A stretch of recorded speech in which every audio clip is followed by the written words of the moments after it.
جو سیرت کی کتابوں میں یہ جو بات ہے جہاں سے آپ کی تکلیفوں کا آغاز ہو، یہ بڑا دردناک ہے اور ہمارے لیے تو ان باتوں کو دہرانا مشکل ہے، کیونکہ اس میں گالی گلوچ اس کے طرح آپ کے ساتھ ایسے ناروا سلوک ہیں کہ اب انسان کی زبان کو بھی آنا اس کا مشکل ہے۔ لیکن اب آپ کو اللہ تعالیٰ کی طرف سے حکم ہو چکا تھا کہ اب آپ بات کھل کر کریں اور سب سے کریں، تو آپ نے اس اپنے جو منصب تھا نبوت، اس منصب کو نبھانے کے لیے، اس ذمہ داری کو ادا کرنے کے لیے رسول اللہ صلی اللہ علیہ وسلم نے کوئی کسر چھوڑی۔ اسی لیے فتح مکہ کے موقع، اسی لیے حجۃ الوداع کے موقع پر آپ نے فرمایا تھا، پوچھا تھا قوم سے کیا میں نے پہنچا دیا، حل بلغت، کیا میں نے پہنچا دیا، کیا میں نے پہنچا دیا، کیا میں نے پہنچا دیا؟ تو لوگوں نے کہا کہ جی آپ نے پہنچا، جو پہنچانے کا حق تھا آپ نے کہا، تو اس پر آپ نے فرمایا اپنے انگلی اٹھا کر اللہم اشہد اللہم اشہد اللہم اشہد۔ یہی وہ دور ہے جس کے اندر ان کے ساتھ بات چیت آپ کی چل رہی ہے۔ اچھا، اس میں کیا طریقہ کار کیا تھا؟ ایک طریقہ تو یہ تھا کہ یہ لوگ، آپ کا جو گھر تھا، آپ کے گھر کے ایک طرف ابو لہب کا گھر اور آپ کے گھر کے دوسری طرف عقبہ بن ابی معیط کا گھر، ایسے نام ہوتا ہے عقبہ بن ابی معیط۔ یہ ان لوگوں میں سے ہے جس کی سخت ترین نصیحت ہے جس سے آپ کو پہنچا۔ آپ لوگوں کو واقعہ مشہور واقعہ یاد ہوگا جس میں ایک دن یہ لوگ بیٹھے تھے، آپ بھی ہم نے تشریف لائے اور آپ نماز پڑھ رہے ہیں، تو ابو جہل نے کہا کہ کون ایسا بندہ ہے جو فلانے قبیلے نے اونٹ کاٹا ہے، اس اونٹ کی اوجڑی فلانے جگہ بنی ہوئی ہے، وہ لا کر ان کے اوپر ڈال دے۔ تو اس وقت یہی عقبہ نامی بدبخت اٹھا اور یہ گیا اور جا کر اونٹ لے کر اوجڑی لے کر آیا، آپ جب سجدے کے اندر گئے تو آپ کے اوپر ڈال دی۔ اور یہ جو بڑے جانوروں کی آپ نے دیکھا ہوگا بہت بڑی ہو چکی ہوتی ہے، اتنی کہ آپ کے لیے اسے سر اٹھانا مشکل۔ اس پر کسی نے خبر، دیکھیے کتنی دیر وہ پڑی رہی ہوگی کہ حضرت فاطمہ تو زیادہ 4 یا 5 سال کی عمر تھی اس وقت، تو وہ گھر سے دوڑتی بھی آئی ہیں، ہٹاتی بھی جاتی تھی اور روتی بھی جاتی تھی۔ ایک اور راوی ذکر کرتے اس بات کا کہ میں نے مکہ میں یہ منظر دیکھا کہ ایک شخص ہے اور حضور اکرم صلی اللہ علیہ وسلم کو میں نے دیکھا کہ وہ مکہ کے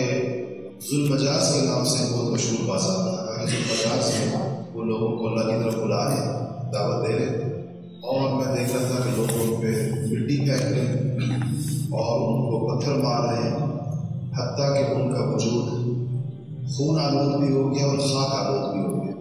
خاک و خون کے اندر ان کا جسم بھر گیا۔ دوپہر کے وقت کہتے میں نے شام کو ایک بچی کو دیکھا، ایک لڑکی کو دیکھا کہ وہ پانی لے کر آئی ہے اور وہ آ کر آپ کا چہرہ مبارک بھی صاف کر رہی ہے اور آپ کے داڑھی اور آپ کے سر سے بھی مٹی کو دھو رہی ہے۔ میں نے کسی سے پوچھا کہ یہ بچی کون ہے جو ان کو صاف کر رہی ہے؟ تو مجھے کسی نے کہا کہ یہ زینب بنت محمد رضی اللہ عنہا ہے، حضور کی صاحبزادہ بڑی بھاری صاحب۔ حدیثی کتابوں کے اندر یہ روایتیں آتی ہیں، ایک روایت یہ ہے کہ یہ صحابی کہتے ہیں، یہ بعض مسلمان کہتے ہیں میں نے یہ منظر دیکھا کہ آپ صلی اللہ علیہ وسلم عکاظ ایک اور بازار تھا، مکہ کا مشہور موسمی بازار عکاظ، کہا کہ میں نے عکاظ اور ذوالمجاز کے بازار میں دیکھا کہ رسول اللہ صلی اللہ علیہ وسلم لوگوں کو متوجہ کرتے ہوئے کہہ رہے ہیں یا ایھا الناس قولوا لا الہ الا اللہ تفلحوا، کہ لوگ لا الہ الا اللہ پڑھ لو کامیاب ہو جاؤ۔ تو پیچھے سے ایک شخص آتا ہے اور وہ بھی آ کر آواز اٹھاتا ہے یا ایھا الناس لا تسمعوا فإنہ کذاب، یہ لوگ اس کی بات مت سنو، یہ جھوٹا ہے۔ اور یہ کہتے ہوئے وہ شخص، اور ابھی کہتے ہیں کہ وہ بہنگا شخص آ کے ٹیڑھی ہوئی، تو کہیں بہنگا شخص پیچھے بھی جہاں آپ کہہ رہے ہیں یا ایھا الناس قولوا لا الہ الا اللہ تفلحوا، تو پیچھے وہ کہتا ہے یا ایھا الناس لا تسمعوا فإنہ کذاب، ساتھ ساتھ یہ دونوں جملے چل رہے ہیں، اور کہتے ہیں زورانی کبھی آپ کو پتھر پھینکتا ہے، کبھی آپ پر خاک اڑاتا ہے۔ تو غلامی کہتے ہیں کہ میں نے پوچھا لوگوں سے، میں دونوں کو نہیں جانتا تھا، میں نے کہا یہ اگلا کون ہے اور یہ پچھلا کون ہے؟ یہ جو لوگوں کو بلا رہا ہے یہ کون ہے اور جو لوگوں کو ان سے منع کر رہا ہے یہ کون ہے؟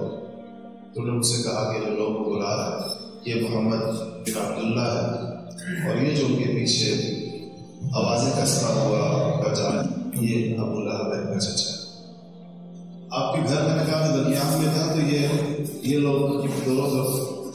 تو آپ کا گھر چھوٹا سا مختصر گھر تھا، اس کے سامنے ایک صحن تھا، اس صحن میں پتھر رکھ کر ایک باورچی خانہ تھا، تین پتھر رکھ کے جو باورچی خانہ کو چولہا بنایا تھا، اور اسی صحن میں کسی ایک جگہ پر آپ کو نماز پڑھیں۔ گرمیوں میں جیسے لوگ بات کریں پکا مکمل گرمی ویسے بڑی سخت ہوتی، تو یہ جو آپ کے پڑوسی تھے ابو لہب اور اس طرف عقبہ بن ابی معیط تھے، یہ جب ہانڈی کے اگلنے کی آواز سنتے تھے کہ گھر میں کچھ پک رہا ہے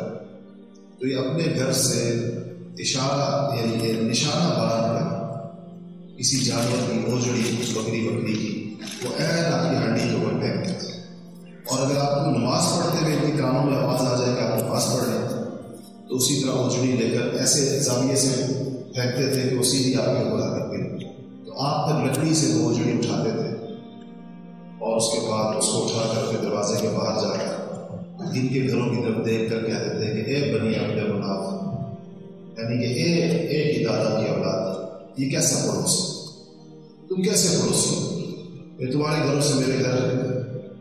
یہ چیزیں پہنچ رہی ہیں اور آ رہی ہیں۔ اچھا یہ تو ایک چیز ہوئی، آپ کو جسمانی تشدد اس قدر شدید ہوا کہ اس کی تفصیلات بڑی مشکل ہو جاتی ہیں۔ حضرت علی کرم اللہ وجہ ایک دفعہ دے رہے تھے خطبہ مسجد کے اندر، تو فرمایا کہ لوگوں سے پوچھا جب وہ خطبہ دیتے کہ یہ بتاؤ کہ تمہارے خیال میں سب سے زیادہ بہادر اور شجاع کون ہے؟ لوگوں نے کہا کہ آپ ہیں۔ کہا نہیں میں نہیں، ہمیں تو جس نے تنگ کیا تو ہم نے اسے بدلہ دیا۔ کہا کہ شجاع تو وہ ہے کہ جب ہم نے دیکھا کہ کفار رسول اللہ صلی اللہ علیہ وسلم پر پل پڑے اور اتنے زیادہ تھے وہ لوگ کہ ان کے ہجوم میں ہمیں حضور نظر ہی نہیں آ رہے تھے، اتنے لوگ اوپر سے آ رہے تھے اور وہ اتنے غصے میں تھے اور اتنے زیادہ تھے کہ ہم جو 2-3 لوگ دیکھنے والے تھے ہم جا کر حضور اکرم صلی اللہ علیہ وسلم کو چھڑا بھی نہیں سکتے، بے بسی کے ساتھ۔ حضرت علی کی عمر بھی کم ہوگی، 12-13 سال پر 10 سال پر مسلمان نے 12-13-14 سال کے، تو کہتے ہیں ہم بے بسی کے ساتھ کنارے کے اوپر کھڑے ہوئے تھے اور حضور اکرم صلی اللہ علیہ وسلم کو ان کی ضرب کا نشانہ بنتے ہوئے دیکھ رہے تھے کہ اتنے میں ایک شخص آیا اور ان سب لوگوں کی پرواہ کیے بغیر وہ اس ہجوم کے اندر گھس گئی اور کہا کسی کو گھوسا، کسی کو قومی، کسی کو لال، کسی کو کیا مارتا جا کر حضور اکرم صلی اللہ علیہ وسلم پہنچ گیا، حضور نے جا کے اسے اٹھایا اور ان لوگوں سے کہا کہ تقتلون رجلا ان یقول ربی اللہ، کیا تم اس بات کے اوپر ایک بندے کو قتل کرتے ہو کہ وہ کہتا ہے کہ میرا رب اللہ ہے، اس بات کے اوپر تم لوگ سنو؟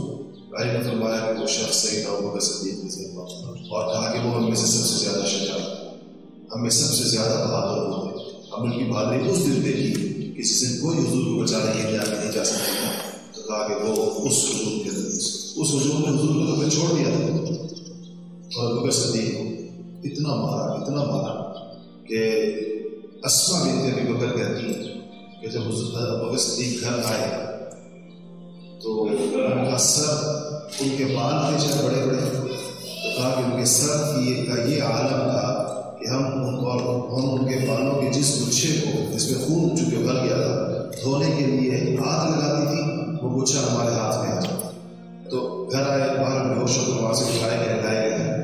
اس پر یعنی اتنا مارا تھا کہ اس کا اندیشہ تھا کہ یہ جان سے جائیں گے، اس پر کسی نے آواز لگائی کہ بنو تیم کے آدمی، تو وہ میرے قبیلے کا نام دیا کہ اس طرح کسی کے قبیلہ قریشی ہے، اپنا قبیلہ ہے،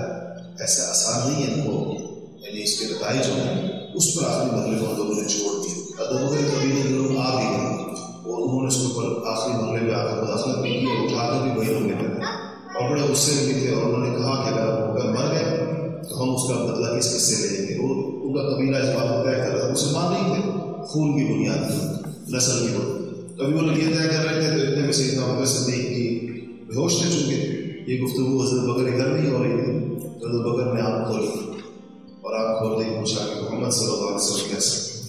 اس پر ان کا قبیلہ ناراض. انہوں نے کہا کہ جس کی وجہ سے آپ اس حال کو پہنچے ہو، تو بھی آپ کے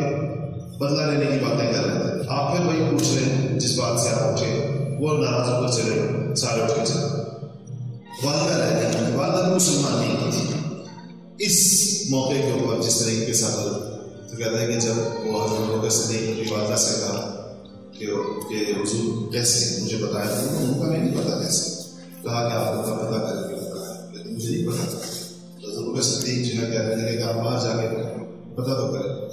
یہ باہر گئی تو ایک اور خاتون کو ملی، وہ خاتون مسلمان ہو چکی. انہوں نے ان سے کہا، حضرت ابوبکر کی والدہ سے کہا کہ صبح تمہارے بیٹے کو بہت باہر پڑی،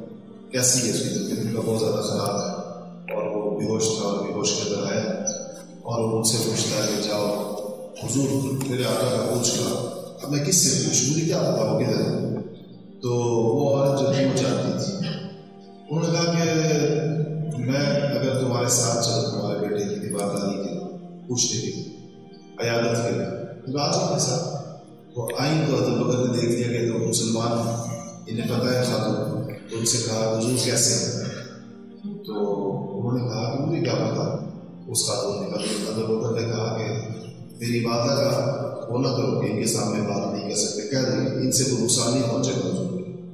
تو انہوں نے کہا کہ اچھا میں تو سچی مسلمان نہیں ہے، ویسے میں کے سامنے نہیں کہنا چاہتا. حضور ٹھیک ہے بتا رہے رکھتا ہوں. تو حضرت بکر نے اپنی والدہ سے کہا کہ مجھے حضور کے پاس لے جائے. انہوں نے کہا کہ آپ کو کس طرح لے جائے؟ چلے دینے کے آپ ہیں. پھر بھی حضرت بکر کے اصرار تھا اور حضرت والدہ کو کندھے کو ہاتھ رکھا اور کسی طرح نہیں گھسٹتے ہوئے دار تک پہنچے. راویوں نے اس موقع پر حضور